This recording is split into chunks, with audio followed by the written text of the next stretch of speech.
할렐루야. 7월 21일 화요일 큐티 영상 시작하겠습니다. 오늘 말씀은 이사야 8장 1절에서 8절입니다. 이사야 8장은 이사야의 전체적인 그런 구조 가운데 첫 번째 기둥에 해당합니다. 첫 번째 기둥 6장에서 8장까지인데 6장에서 8장 부분에 이제 마지막 부분이 되겠죠. 이 첫 번째 기둥은 이사야가 전반적으로 어떤 분위기 속에서 예언이 되고 있는지 그 배경을 우리에게 설명해 주고 있는 것입니다. 배경을 한번 볼까요? 8장 1절입니다. 주님께서 나에게 말씀하셨다. 너는 큰 서판을 가지고 와서 그 위에 두루 쓰는 글자로 마을살렐 하스바스라고 써라. 그렇게 말씀하셨죠. 하나님이 사실 이제 선지자들에게 독특한 그런 명령들을 많이 합니다. 글자를 써라. 그렇게 얘기해 놓고서 이 글자를 나중에 이사야의 그런 아들의 이름으로 그렇게 만들려고 하시는 거죠. 왜 그렇습니까? 하나님의 그런 그 예언의 말씀이 너무 분명하게 성취된다 하는 것을 가르쳐 주기 위함입니다. 마을살렐 하스바스라는 것은 신속히 탈취하고 서둘러 노력하다라는 그런 뜻을 가지고 있습니다. 그러니까 이제 곧 이스라엘 백성이 크게 탈취를 당하고 노력을 당한다는 것을 하나님께서 말씀해 주기 위한 것입니다. 어떤 배경에서 이런 말씀을 하십니까?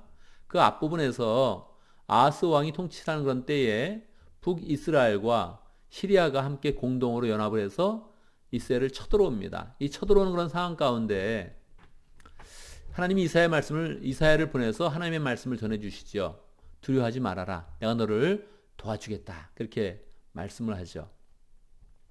그러면서 징조를 구하라고 이렇게 이야기합니다. 징조가 무슨 징조였습니까? 하나님이 임마누엘, 예수 그리스도를 주셔서 반드시 구원하겠다는 그런 약속을 주기 위함입니다. 그런데 아하스는 그때 그렇게 대답하죠. 내가 하나님을 시험하지 않겠습니다. 나는 특별한 징조가 필요하지 않습니다. 그렇게 이야기를 했던 것이죠. 이게 태도가 굉장히 교활했던 것입니다. 하나님 보기에 정말 싫었던 것이죠. 하나님을 믿지 않으면서 믿는 척하고 있는 것입니다.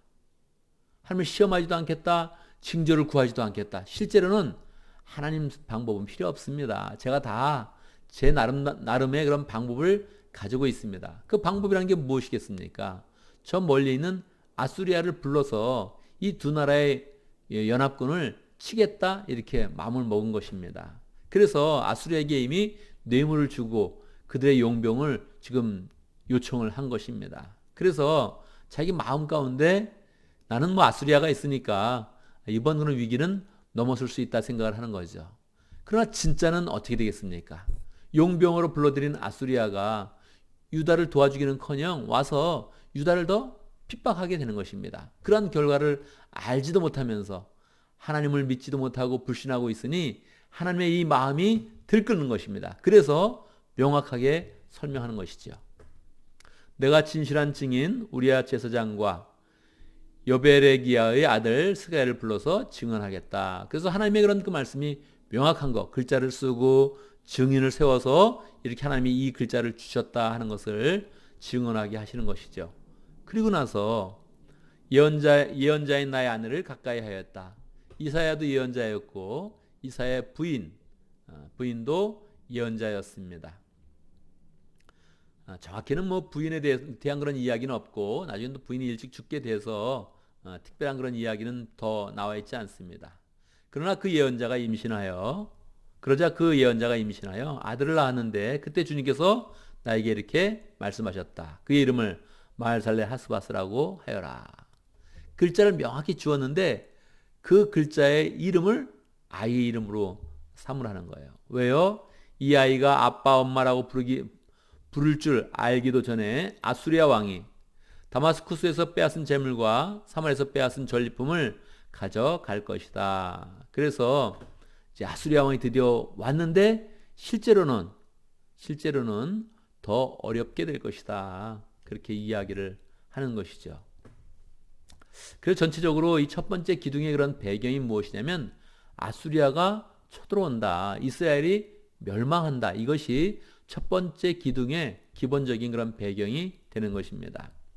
주님께서 나에게 말씀하셨다. 이 백성이 고요히 흐르는 실로아 물을 싫어하고 르신과 르말리아의 아들을 좋아하니 나주가 저 세차게 넘쳐 흐르는 유브라테스 강물 곧 아수리아 왕과 그의 모든 위력을 이 백성 위에 뒤덮이게 하겠다. 원래 이스라엘은 어려울 때마다 이 물이 중요했는데 물기를 잡고 식수, 생수를 확보하는 것이 굉장히 중요했는데 그게 실로아 물이었습니다. 실로아 물은 예루살렘 성 밖에 있는 기온 섬에서부터 예루살렘 성 안으로 들어오는 그런 샘물이었습니다. 이제 샘물이라기보다는 조그만 건 냇가인데 저도 그 히스기야 동굴을 한번 지나가 봤습니다. 예루살렘 밖에서부터 굉장히 큰 그런 물줄기가 계속 예루살렘 성 안으로 들어오는 것이죠. 그래서 그 물이 굉장히 이제 중요했는데 하나님은 이것을 은혜의 물로 상징적으로 이야기한 것입니다. 이 백성이 고요히는 하나님이 주셨던 은혜의 물, 실로아 물을 싫어하고 르신과 르말리아 아들을 좋아하니 이것은 이제 다른 나라를 이야기하는 것이죠. 북이스라엘과 시리아를 이야기하는 것이죠. 그들이 뭐 좋아하진 않는데 하여튼 하나님이 주는 물줄기를 붙잡지 않고 다른 것을 따르고 있다는 거예요. 그때 하나님께서는 유프라테스 강물, 유프라테스는 저 멀리 있는 큰 그런 강물인데 그 강물을 이제 아수리아로 상징하는 것입니다. 곧 아수리아 왕과 그의 모든 위력을 이 백성 위에 덮게 하겠다. 그때 그 물이 온 셋강을 뒤덮고 둑마다 넘쳐서 유다로 밀려들고 소용돌이 치면서 흘러 유다를 흡슬고 유다의 목에까지 찰 것이다. 하나님의 심판의 그런 그 메시지가 명확하게 이제 있는 것이죠. 그래서 이제 하나님을 잘 따르지 않고 교활한 믿음을 갖고 있는 그런 이스라엘 백성이 망할 것이다. 그렇게 마무리하는데 이 8절의 마지막 부분에서 그냥 또 그렇게 끝나는 것입니다. 어떻게 해요? 임마누엘, 하나님께서 날개를 펴셔서 이 땅을 보호하신다. 그러는 거예요.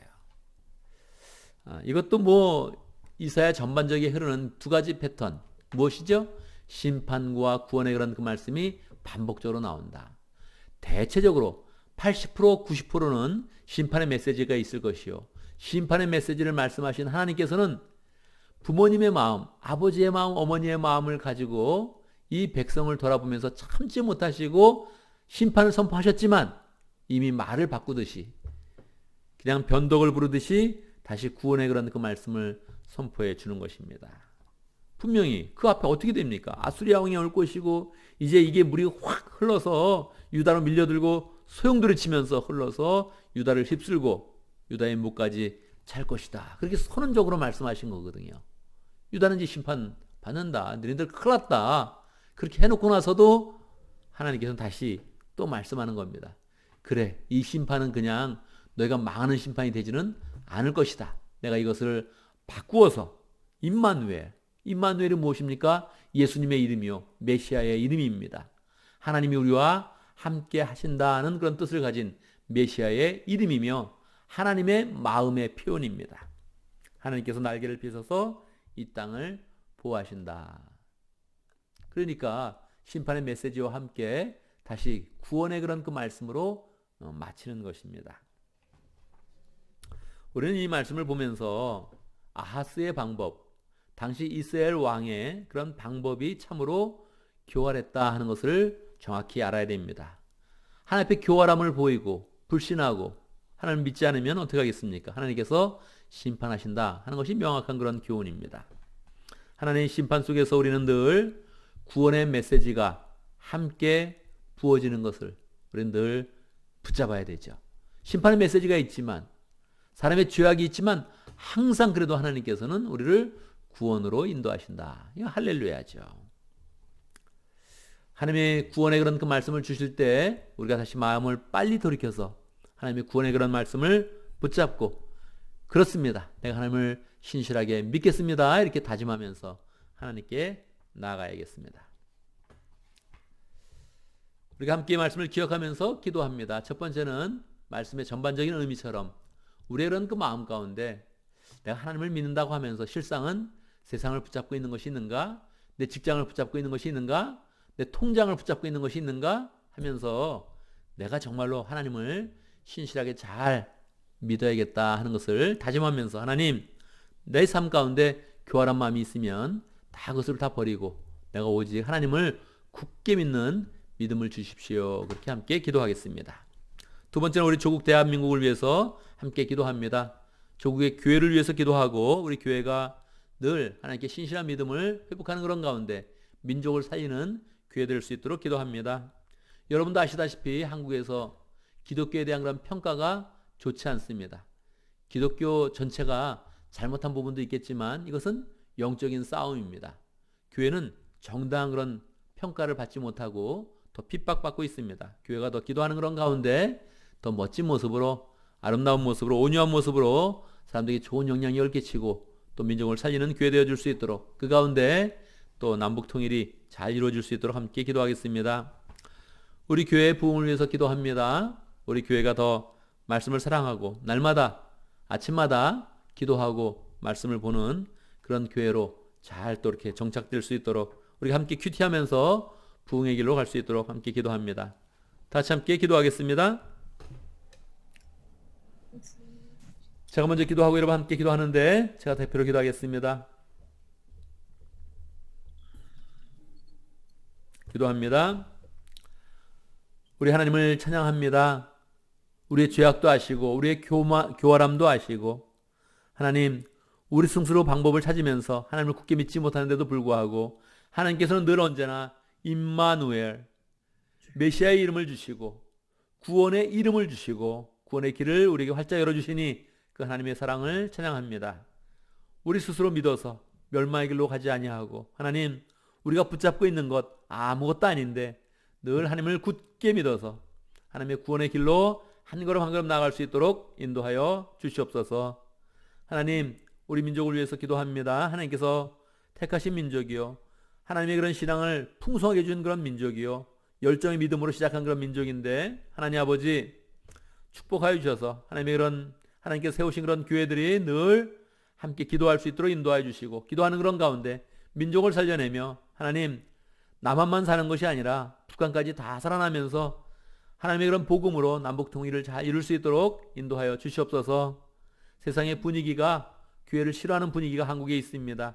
주여 불쌍히 여겨주시고 정말로 우리 교회가 더욱더 기도하는 그런 가운데 온유함으로 더 잘 생활하는 그런 가운데 많은 사람에게 좋은 평가를 받고 삶의 모범이 되어지며 또 구원의 역사를 더 풍성하게 펼칠 수 있도록 인도하여 주시옵소서. 우리 피소스 교회를 위해서 기도합니다.